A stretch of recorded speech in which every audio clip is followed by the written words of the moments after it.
Hey, how's it going, everyone? My name is Derek Afasi. I'm the owner of Afasi Financial Group and RetireSharp.com. Today's topic, I want to discuss with you in depth how to avoid the biggest retirement mistakes.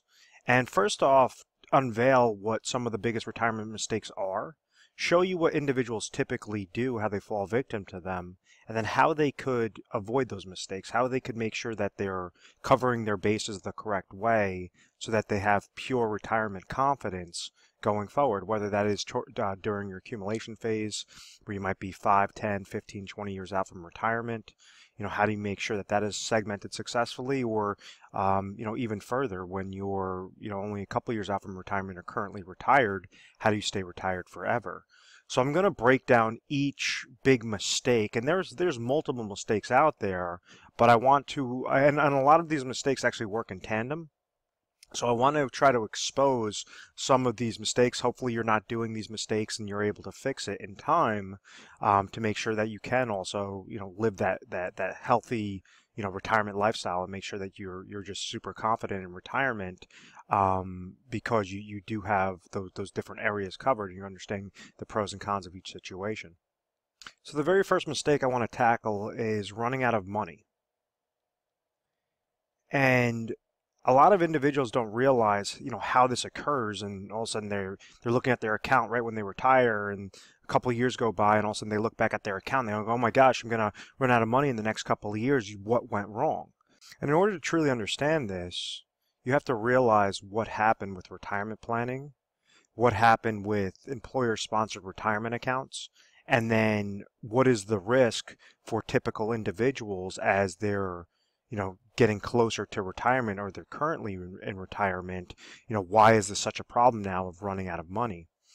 And back in the day, and individuals still are offered these types of plans, an individual would work for a company and they would give X amount of years of service, so 20, 30 years worth of service, and they were offered something through their employer known as a defined benefit plan, also known as a pension plan. So I give the example a lot. I say my grandfather was an elevator mechanic for the city of New York. He was offered a pension plan. He started working for them in his late 20s, and they said, okay, if you give 30 years worth of service, by the time you're age 55 in his case, you've given 30 years worth of service, we will give you a set retirement income stream as a thank you for working for this company, an incentive to stay loyal to us. Make sure that you're working hard, and therefore we'll make sure that your retirement is set up for you so you don't have to try to invest your dollars on the back end. So life used to be a lot more simple. Individuals would work those 20, 30, 40 years in some cases, and then understand that they're having a set retirement dollars, just like Social Security income. There would be money left for them every single month that would get paid to them that they didn't have to work, so that when he retired, he's able to receive his pension income, able to receive Social Security income if he was age 62, and hopefully those two combinations of income would be able to suffice what him and my grandmother's expenses were. Well, unfortunately, there was a shift that took place. You had the branch of a government was created known as ERISA in 1974, and later on came about 401k related plans, the implementation of 401k related plans in 1978. This is important because rather than that defined benefit plan where an individual would go to work, that company would define exactly what that benefit was going to be. When this ERISA Act was created and then you had the implementation of 401k plans, it now took that risk from the employer, from the entity, and threw it onto the employee. So now, rather than a defined benefit plan, you have these plans known as defined contribution plans, which says, okay, you're going to be working for this company.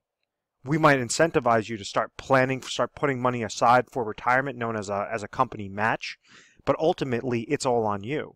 If you're making $100,000 in a given year and you decide to put 10% of your salary into your 401k plan, your 401k is going to grow by the contributions going into that bucket, and however well you chose those different options, your different investment options related to that 401k, and whether that received a rate of return would make this bucket increase. If, let's say, you added contributions that year and the rate of return was negative, well, you might have a decrease in that bucket regardless of how many years you've been contributing to it. So the point that I'm trying to make is, rather than have that security of saying I had a pension plan or I have a pension plan, now individuals, majority of individuals, are on their own, and they're trying to create strategies to really maximize that rate of return on their 401k related plans, because they're trying to make this bucket as large as possible so that when they retire, they could siphon through these monies a specific way and make sure that they're not outliving their money. So if they retire at age 65, they're hoping that their rate of return will stay consistent, and also be able to pull out X amount of thousands of dollars per per month, per year, that will suffice exactly what those expenses are. So the entire retirement game has really shifted on its head. So rather than, now you still have some companies, it is very rare, but you still have some companies out there and some entities that offer pension plans. Majority of the plans being offered are employer-sponsored retirement plans, such as the 401k, 403b related accounts, 457 plans, thrift savings plans. There's a whole slew of different, sorts of retirement plans available.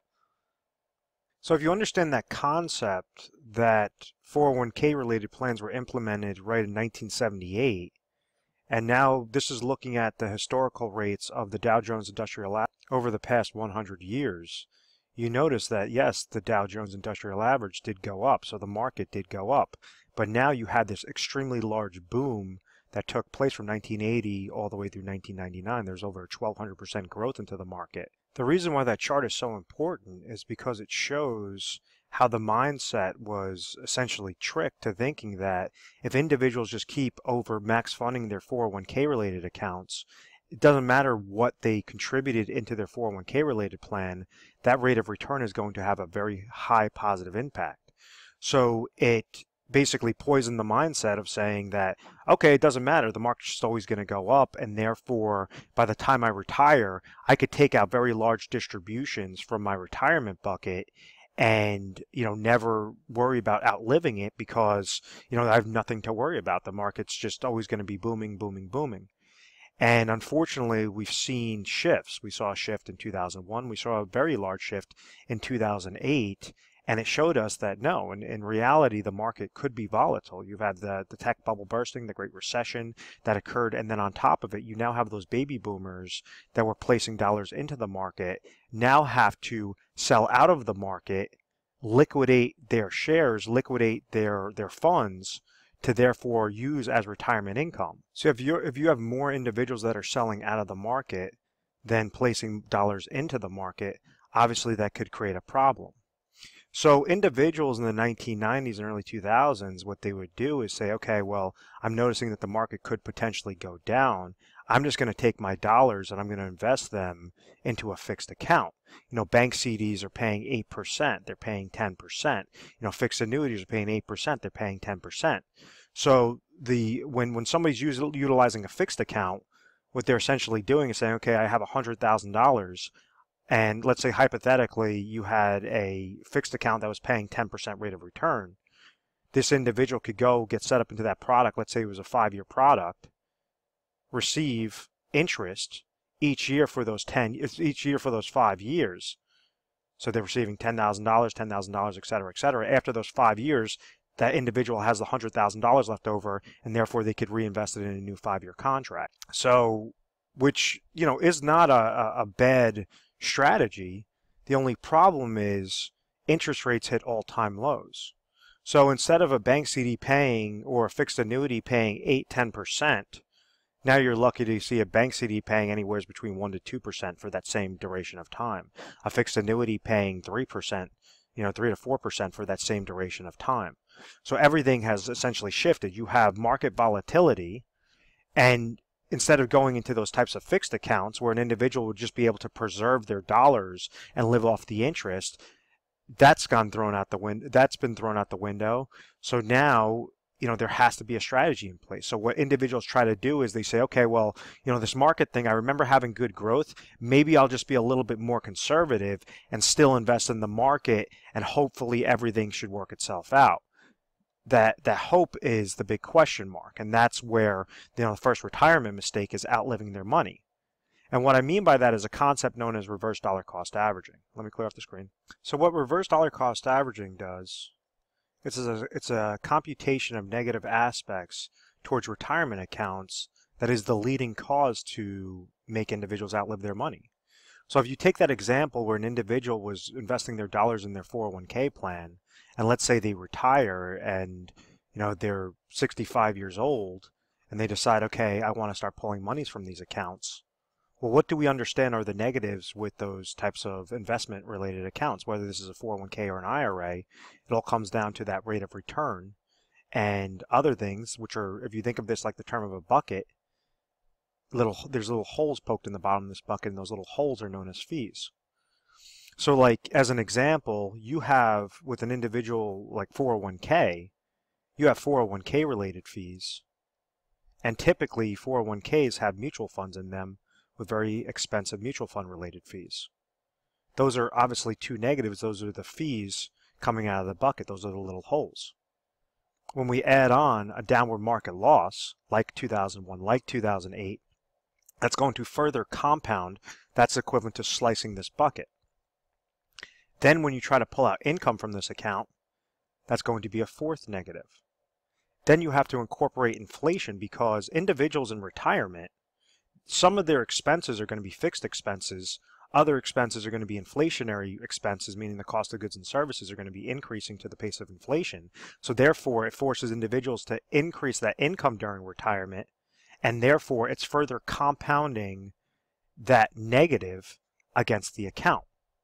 So a really quick example, and this is just a hypothetical example on this, just for really easy math. Let's just say if you had 401k related fees of 1% and mutual fund related fees of 1%, and you had a downward market loss of 10%, and this individual took out income.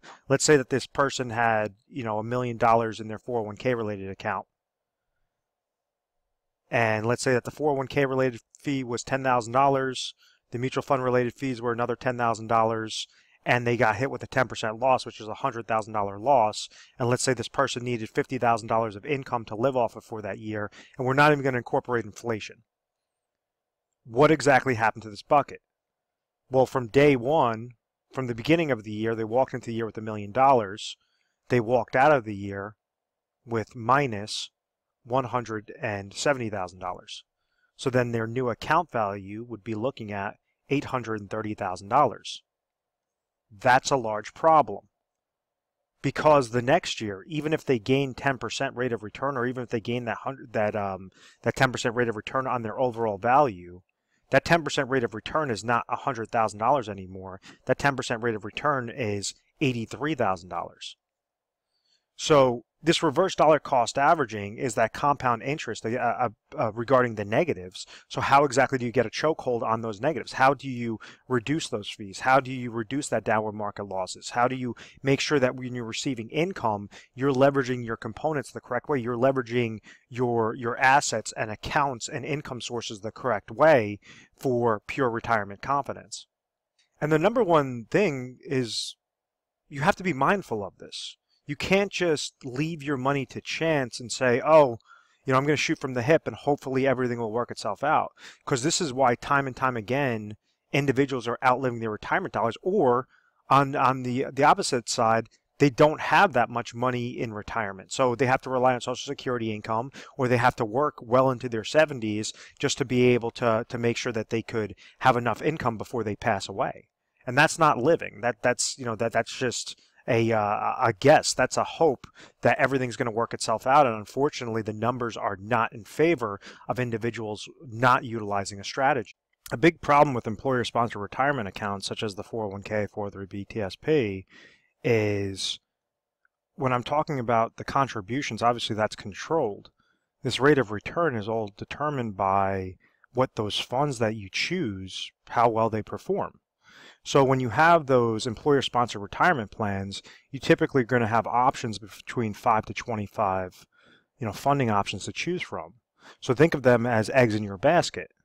When individuals take money from their employer-sponsored retirement plans and they roll them over into IRAs, individual retirement accounts, they could go and now have, 3,000 different combinations, 3,000 different eggs to choose from, so that they can more cherry pick into something more customizable, depend upon their need, depend upon what their risk tolerance is, what their income goal is, and try to set that out the right way.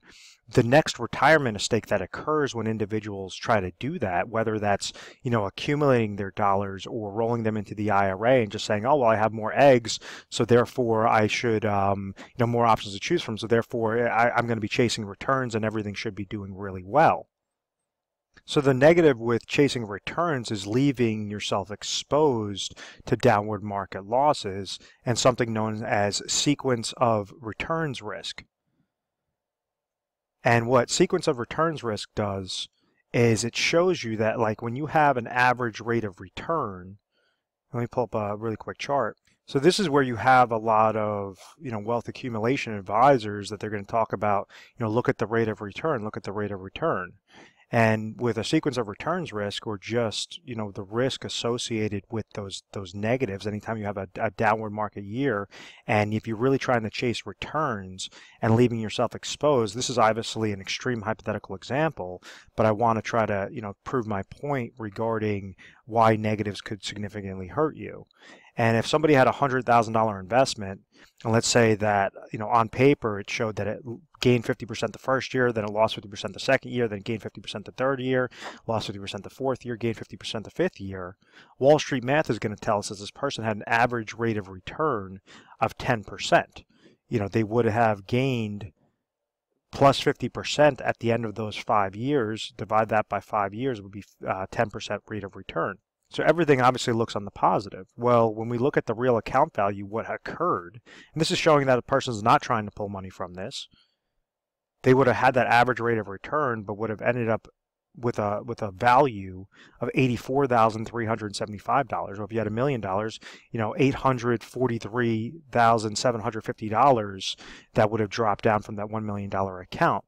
So that would have been a minus 15.625% rate of return in real numbers and real value.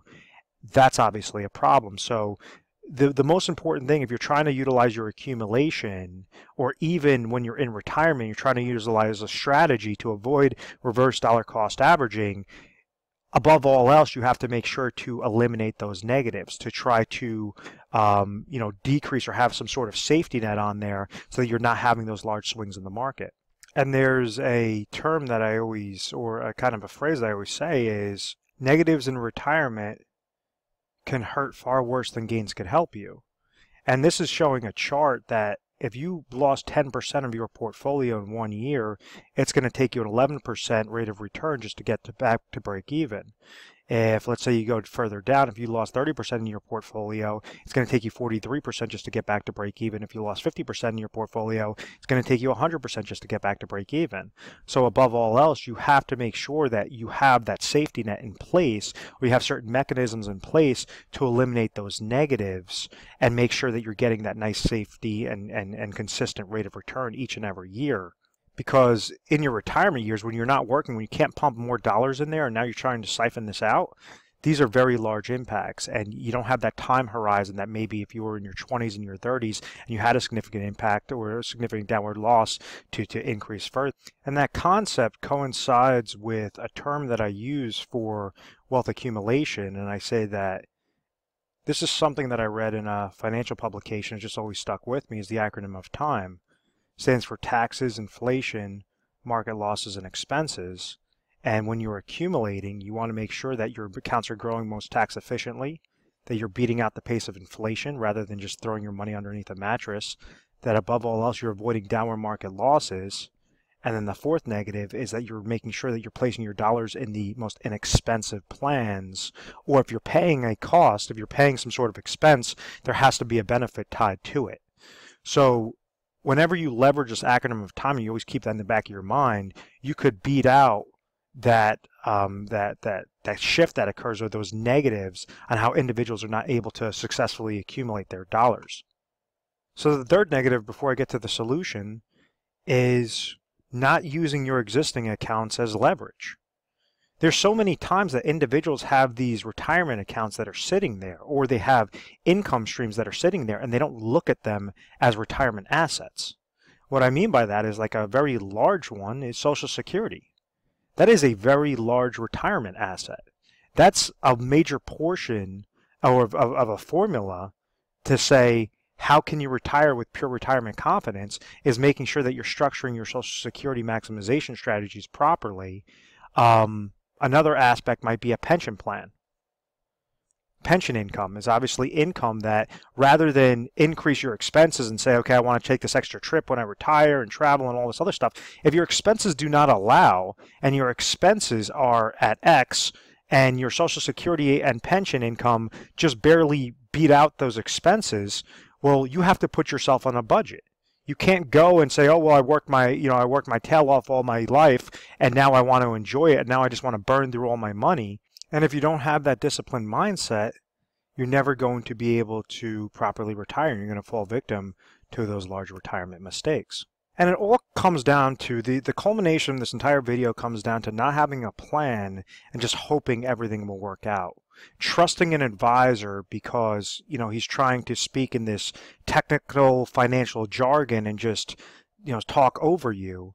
That's not the correct way to do it, because there's many people out there that have many financial advisors, and unfortunately, they're not even beating out what a simple index like an S&P 500 index or Dow Jones Industrial Average index is doing.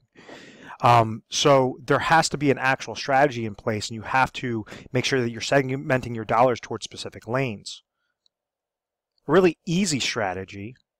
Obviously, we go into very technical strategies whenever you call over to our agency or you set up an appointment. It's going to be more specific to your individual situation, but a very basic strategy that you guys could use from just watching this video is make sure that you're segmenting your dollars to 3 main goals.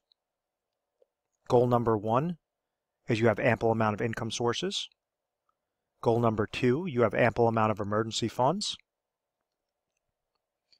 Goal number 3, you have inflationary protection, or strategy for inflationary protection.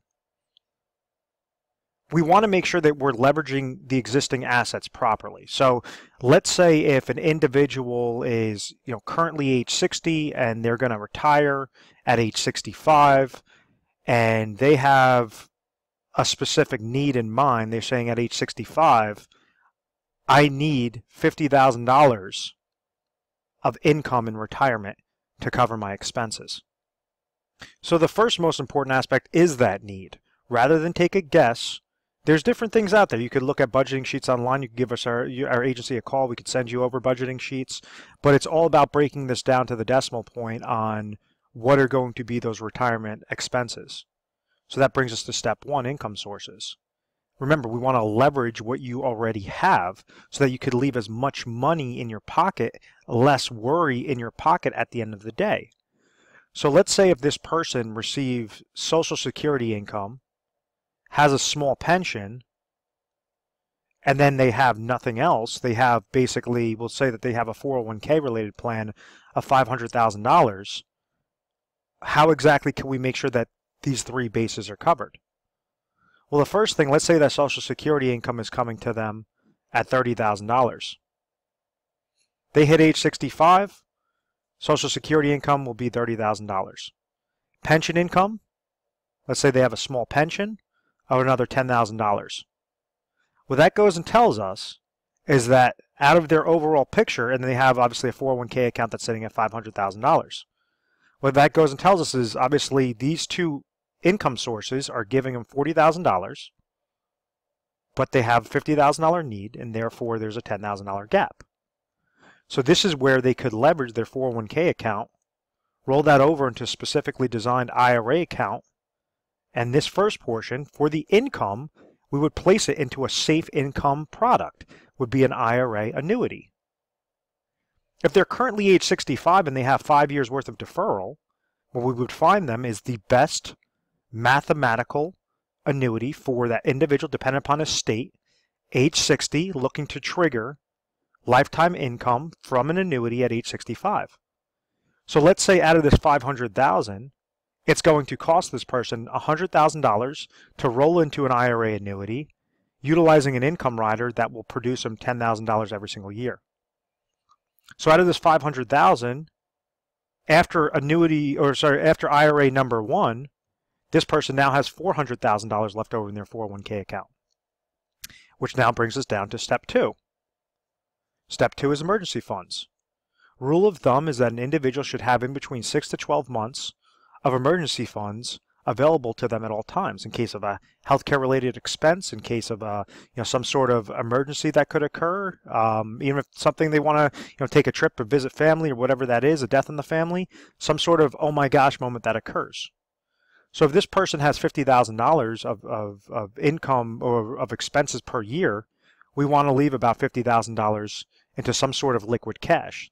So maybe that means out of this $400,000, they take $50,000 and they place that into a money market IRA. So this is IRA number 2, which is just with the money market. So it's not really going to gain, it's not going to lose. It's just something very safe, like a cash account that's sitting there that this individual could leverage as that type of emergency fund supplement.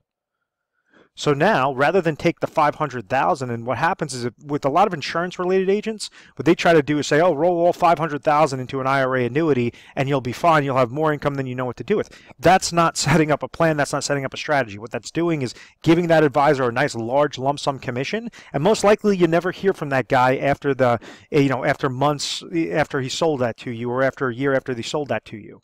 It's very, very common. We get these phone calls in every single day into the office of saying, yeah, my advisor set me up a couple years ago. I never heard from him ever again.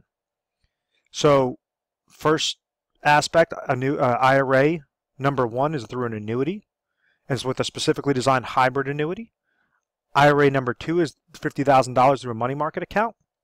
And now we have $350,000 left over that we could tie to inflationary protection.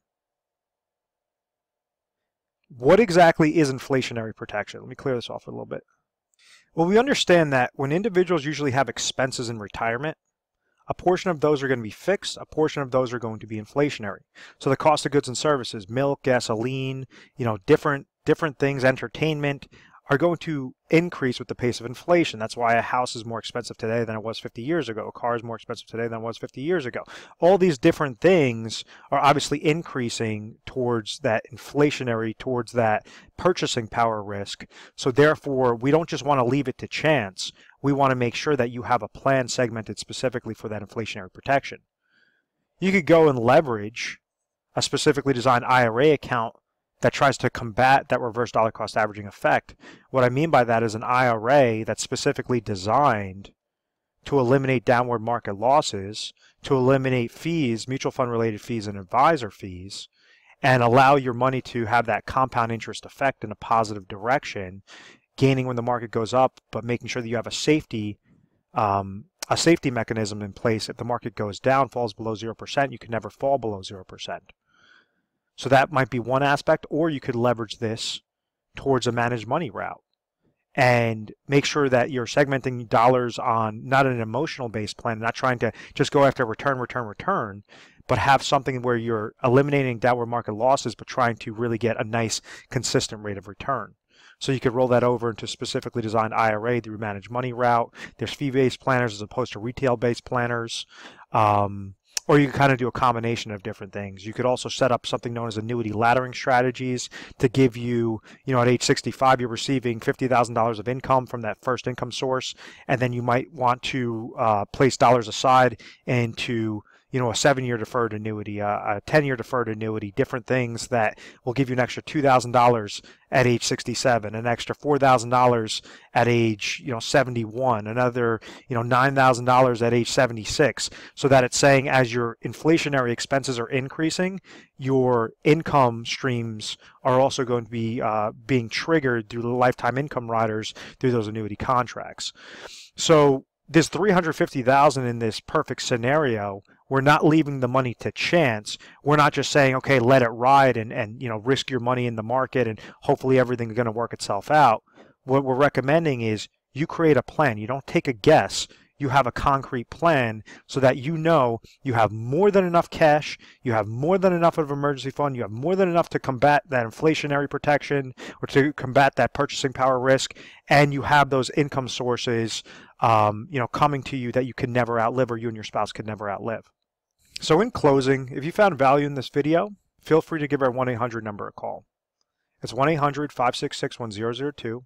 We offer 24/7 customer service. You would give us a call mornings, nights, weekends, holidays, whatever the case may be, and someone will take your call.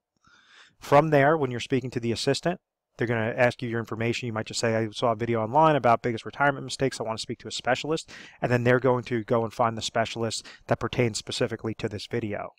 That's one way on how to do it. Another way, which is probably more efficient, is to go through our website, which is retiresharp.com or afasifinancial.com. They both take you to the same exact spot.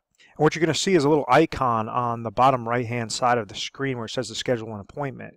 So now you could actually put down notes, explain a little bit about your situation so that we can make sure the correct specialist is there available to, sit down with you on the appointment. It syncs it to our calendar. So we have a lot of different open availability regarding the different specialists that you'll be dealing with. And, we'll make sure that that person will give you a call at that specific point in time. What you can expect when dealing with a specialist is to not feel rushed, is to really, have somebody that's asking you questions to try to figure out what your current situation is. Where are you right now at point A? Where do you want to be at point B? What do you have in place? Can you get from point A to point B successfully? Sometimes you can, and we would just say, hey, as a further confirmation, congratulations, you're all set, everything looks perfect. Other times it might just be slight tweaks that you have to make in order to have that slight tweak will have a very large impact and a very large impact on that overall success. So understand, avoid the negatives, avoid the biggest retirement mistakes. I really hope that you found value in this.